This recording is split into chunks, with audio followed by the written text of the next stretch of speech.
கோவை சரவணம்பட்டி பகுதியில் உள்ள கேஜி கலை அறிவியல் கல்லூரியில் முதலாம் ஆண்டு மாணவர்களுக்கான கல்லூரி துவக்க விழா நிகழ்ச்சி இன்று கல்லூரி வளாகத்தில் நடைபெற்றது.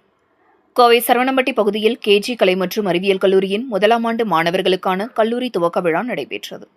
இந்நிகழ்ச்சியில் கல்லூரி முதல்வர் வித்யா அனைவரையும் வரவேற்று பேசினார். கல்லூரியின் செயலர் முனைவர் வனிதா தொடக்க உரை நிகழ்த்தினார். மேலும் கேஜி கல்வி நிறுவனங்களின் நிர்வாக அரங்காவலர் முனைவர் அசோக் பக்தவச்சலம் தலைமை உரையாற்றினார். நிகழ்ச்சியில் கல்லூரியின் முன்னாள் மாணவர்கள் காயத்ரி, பால கோகுலவர்தன் மற்றும் அபிநயா ஆகியோர் முதலாம் ஆண்டு மாணவர்களிடம் தங்களின் கல்லூரி அனுபவங்களையும் தங்களுக்கு கல்லூரியின் பேராசிரியர்கள் மற்றும் கல்லூரி அவர்களை வாழ்வின் உயர்வுக்கு கொண்டு செல்ல எவ்வாறு உதவுகிறது என்பதையும் எடுத்துக் கூறினார்கள். இதனைத் தொடர்ந்து நிகழ்ச்சியில் சிறப்பு விருந்தினராக கலந்து கொண்ட மாற்றம் அறக்கட்டளையின் நிர்வாக அரங்காவலர் சுஜித்குமார் பேசும்போது, சுயமுயற்சி, தன்னம்பிக்கை, தனித்திறன் மேம்படுத்துதல் மற்றும் சிறந்த வழிகாட்டுதலை பெறுதல் ஆகியவற்றின் மூலம் எவ்வாறு இலக்குகளை அடைய முடியும் என்று மாணவ மாணவிகளுக்கும் எடுத்துரைத்தார். இந்நிகழ்ச்சியில் கேஜி கல்வி குழுமத்தின் வருங்கால முன்னெடுப்புகளுக்கான இயக்குநர் அத்விக் கோவிந்த் அசோக் சிறப்புரையாற்றினார்.